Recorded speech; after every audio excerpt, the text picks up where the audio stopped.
Bonjour à tous, bienvenue sur la chaîne IB Géomètre Autodidacte. Aujourd'hui, il sera question de savoir comment récupérer le logiciel GNSS Data Download. Alors, ce logiciel,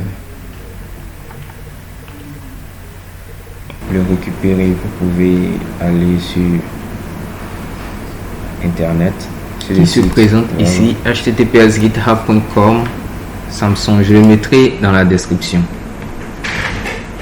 Alors, on copie le lien et on l'insère dans Firefox, par exemple un navigateur, et on lance.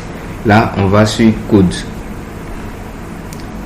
On récupère le fichier zippé qu'on va dézipper après. Alors, ça dépend de vos outils de téléchargement. Chacun a son outil. Moi, j'utilise Internet Download Manager. Là, j'enregistre mon fichier zip sur mon bureau.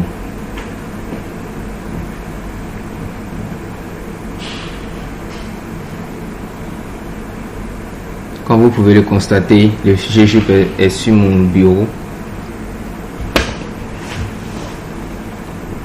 Alors, on va le dézipper.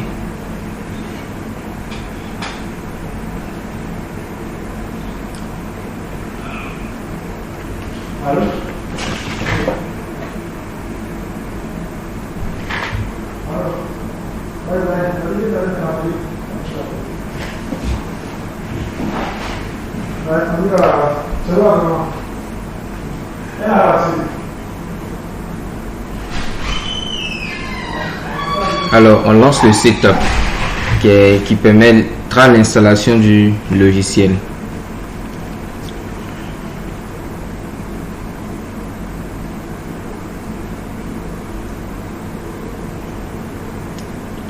À la question de Windows qui sera de savoir si vous voulez installer, vous cliquez sur installer.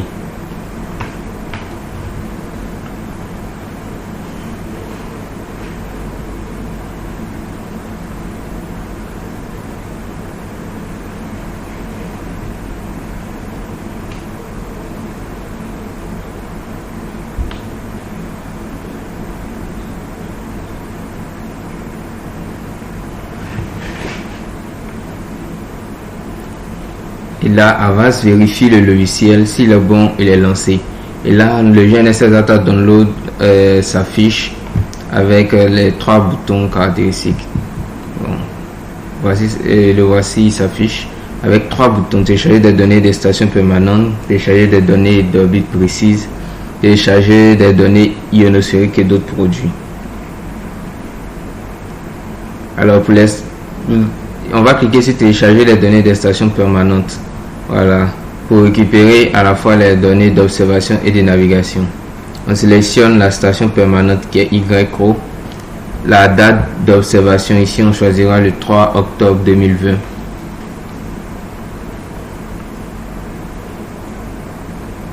Et le navigateur utilisé pour le téléchargement, je sélectionne Firefox.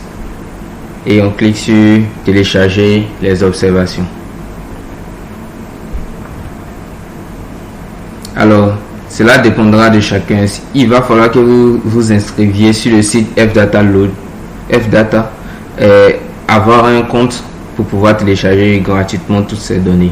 Moi, je l'ai déjà fait, donc je ne fais que lancer le téléchargement.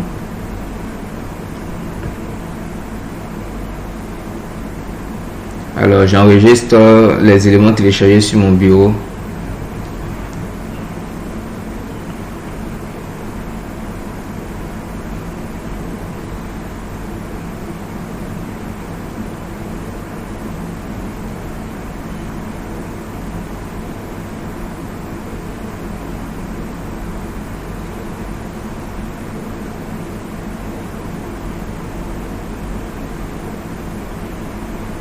Le voici, le YO 2770.20O.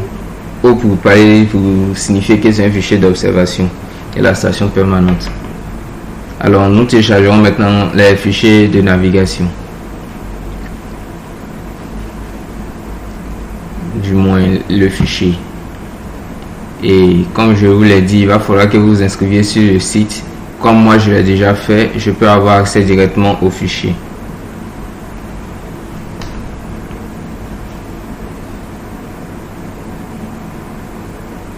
Alors voici le fichier d'observation YRO2770-20N cette fois-ci.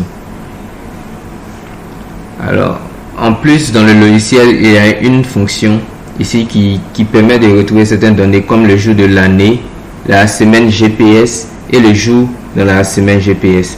Ce sont souvent des informations dont on a besoin pour des calculs et autres. Alors vous cliquez sur calculer et vous pouvez avoir ces différentes valeurs en fonction de votre jour d'observation.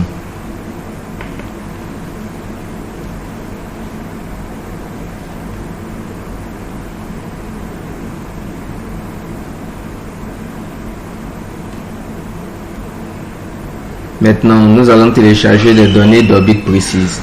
Ces données, ce sont des fichiers qui sont créés par des différents centres de calcul. Alors, on a la possibilité dans le logiciel de choisir soit des données d'orbite précises pour les satellites GPS ou les satellites GPS et GLONASS. Et nous allons choisir pour le satellite GPS avec la solution souhaitée qui est l'IGR.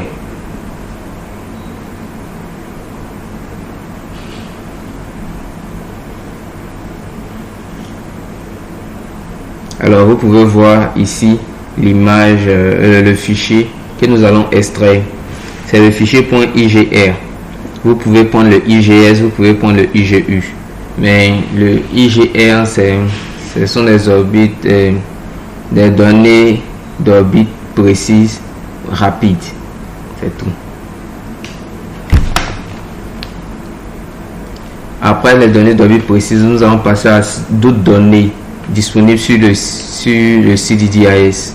Par exemple, les données de ionosphérique, les coordonnées des différentes stations permanentes ou le fichier des centres de phase qui renseigne les différents décalages des centres de phase. Alors, la procédure est la même. On sélectionne le jour d'observation et ici nous allons signifier le dossier de destination. C'est ce qui est nouveau ici. On sélectionne le fichier de destination. Je mettrai le fichier sur mon bureau et nous allons télécharger un fichier de centre de phase.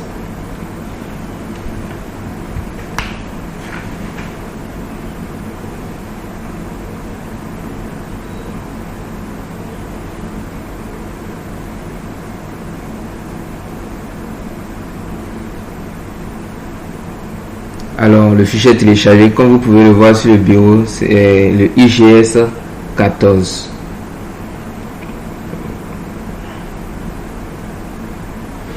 Alors le dernier bouton, c'est le bouton à propos. Ici il faut dire que le logiciel a été conçu par moi-même dans le cadre de mon travail de fin d'études pour faciliter l'acquisition des différentes données pour les stations permanentes de l'IGS. Voilà. Cela permettra à tout un chacun de pouvoir utiliser ces stations permanentes. Pour de plus amples informations, vous pouvez me contacter sur mon mail, le ibiza.g@gmail.com.